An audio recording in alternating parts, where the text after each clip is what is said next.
अकाल मृत्यु वो मरे जो काम करे चांडाल का, काल उसका क्या करे जो भक्त हो महाकाल का। महाकाल यानी कि भगवान शिव, जो सत्य भी हैं, सुंदर भी हैं, उन्हें क्रोध भी आता है और वो भक्तों के लिए भोलेनाथ भी हैं। दरअसल हिंदू धर्म की मान्यता के हिसाब से 3 देव प्रमुख हैं। पहले भगवान ब्रह्मा, जो कि सृष्टि यानी कि संसार के रचयिता हैं। दूसरे भगवान विष्णु, जो कि सृष्टि की रक्षा करते हैं। और तीसरे महाकाल महेश यानी कि शिव, जो समय समय पर इस सृष्टि का विनाश करते हैं ताकि सृष्टि का पुनर्निर्माण हो सके।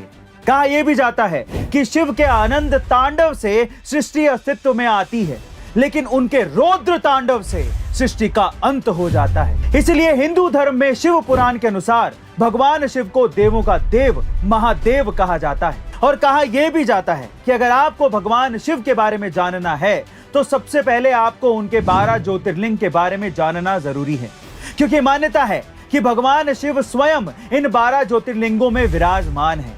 वहीं पुराणों और धार्मिक मान्यताओं के हिसाब से इन ज्योतिर्लिंग के दर्शन मात्र से श्रद्धालुओं के सभी पाप दूर हो जाते हैं। तो चलिए जानते हैं भगवान शिव के 12 ज्योतिर्लिंग के बारे में मेरे यानी कि अरविंद अरोड़ा के साथ डीप एनालिसिस में।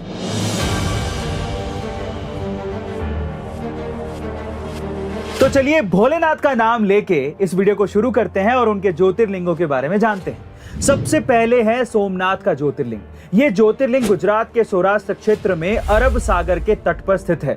वहीं शिव पुराण के अनुसार जब चंद्रमा को दक्ष प्रजापति ने क्षय रोग होने का श्राप दिया था, तब चंद्रमा ने इसी स्थान पर तपस्या करके श्राप से मुक्ति पाई थी और तब स्वयं चंद्रदेव ने इसी ज्योतिर्लिंग की स्थापना की थी। दूसरा ज्योतिर्लिंग है मल्लिकार्जुन ज्योतिर्लिंग। ये ज्योतिर्लिंग आंध्र प्रदेश के कृष्णा नदी के तट पर श्रीशैल नाम के पर्वत पर स्थित है। इस ज्योतिर्लिंग का महत्व भगवान शिव के कैलाश पर्वत के समान माना जाता है। चूंकि कैलाश पर्वत पर जाना श्रद्धालुओं के लिए मुश्किल है, इसलिए इस ज्योतिर्लिंग का महत्व और बढ़ जाता है। और अब बात करते हैं तीसरे ज्योतिर्लिंग की। इस ज्योतिर्लिंग का नाम है महाकालेश्वर ज्योतिर्लिंग। यह प्रसिद्ध ज्योतिर्लिंग मध्य प्रदेश के उज्जैन में शिप्रा नदी के किनारे स्थित है। इस ज्योतिर्लिंग की विशेषता है कि ये एकमात्र दक्षिण मुखी ज्योतिर्लिंग है। मान्यता है कि यहाँ पर पूजा अर्चना करने से उम्र बढ़ जाती है और सभी प्रकार के संकट टल जाते हैं। चौथा ओंकारेश्वर ज्योतिर्लिंग। ये ज्योतिर्लिंग मध्य प्रदेश के प्रसिद्ध शहर इंदौर के पास स्थित है। जिस स्थान पर यह ज्योतिर्लिंग है उस स्थान पर नर्मदा नदी बहती है और ये नदी चारों ओर बहती है, जिससे यहाँ ओम का आकार बनता है। इसीलिए उसे ओंकारेश्वर के नाम से जाना जाता है। मान्यता है कि तीर्थ यात्री सभी तीर्थों पर जल लाकर ओंकारेश्वर में अर्पित करते हैं, तभी उनके सारे तीर्थ पूरे माने जाते हैं। पांचवा है केदारनाथ ज्योतिर्लिंग। भगवान शिव का यह प्रसिद्ध ज्योतिर्लिंग उत्तराखंड में स्थित है। ये मंदिर समुद्र तल से 3200 किलोमीटर ऊंचाई पर है। यहाँ सर्दियों में भारी बर्फबारी होती है, इसलिए सर्दियों के 6 महीने यहाँ जाना मुश्किल है। मतलब कि यहाँ दर्शन के लिए सिर्फ गर्मी में ही जाया जा सकता है। मान्यता है कि इस मंदिर का निर्माण पांडवों के पौत्र महाराजा जन्मेजय ने करवाया था। अब बात करते हैं छठे ज्योतिर्लिंग की, जिसका नाम है भीमा शंकर ज्योतिर्लिंग। ये ज्योतिर्लिंग महाराष्ट्र पुणे जिले में सह्याद्री नामक पर्वत पर स्थित है। यहाँ स्थित शिवलिंग काफी मोटा है, इसलिए इसे मोटेश्वर महादेव भी कहा जाता है। सातवां विश्वनाथ ज्योतिर्लिंग। ये ज्योतिर्लिंग उत्तर प्रदेश के काशी में गंगा नदी के किनारे स्थित है। यहाँ की मान्यता है कि काशी नगरी को स्वयं भगवान शिव ने बसाया था और कैलाश पर्वत के बाद उनका दूसरा स्थायी निवास यही था।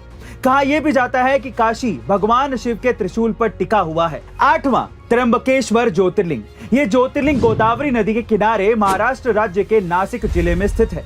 कहा यह जाता है कि गौतम ऋषि और गोदावरी नदी के बुलाने पर भगवान शिव को इस ज्योतिर्लिंग में आकर बसना पड़ा था। इस ज्योतिर्लिंग की सबसे खास बात यह है कि यहाँ ब्रह्मा, विष्णु और महेश तीनों ही विराजित हैं, बल्कि अन्य सभी ज्योतिर्लिंगों में केवल भगवान शिव ही विराजित हैं। अब बात करते हैं 9वें ज्योतिर्लिंग की, जिसका नाम है वैद्यनाथ ज्योतिर्लिंग। ये ज्योतिर्लिंग झारखंड राज्य के देवघर में विराजमान है। मान्यता है कि इसे लंकापति रावण ने स्थापित किया था। दरअसल इस शिवलिंग को रावण ने अपने 9 सिरों की भेंट चढ़ाकर भगवान शिव से वरदान में मांगा था। 10वां नागेश्वर ज्योतिर्लिंग। ये ज्योतिर्लिंग गुजरात के बड़ौदा क्षेत्र में गोमती द्वारका के पास स्थित है। इसके अलावा कुछ लोग दक्षिण हैदराबाद ओड़ा गांव में स्थित शिवलिंग को नागेश्वर ज्योतिर्लिंग भी मानते हैं, तो कुछ लोग उत्तराखंड के अल्मोड़ा जिले में स्थित जागेश्वर शिवलिंग को नागेश्वर शिवलिंग मानते हैं। और अब 11वां रामेश्वर ज्योतिर्लिंग। ये ज्योतिर्लिंग तमिलनाडु के रामनाथम जिले में मन्नार की खाड़ी के पास स्थित है। मान्यता यह है कि यहाँ भगवान राम ने वानरों के साथ मिलकर लंका पर चढ़ाई के लिए राम सेतु बनाया था। वहीं ये मंदिर हिंदुओं के 4 धामों में एक धाम भी है। और अब 12वां यानी कि आखिरी ज्योतिर्लिंग, जिसका नाम है गणेश्वर ज्योतिर्लिंग। ये ज्योतिर्लिंग महाराष्ट्र के दौलताबाद से लगभग 18 किलोमीटर दूर बेरूल गांव में स्थित है। इस मंदिर का निर्माण देवी अहिल्याबाई होलकर ने करवाया था।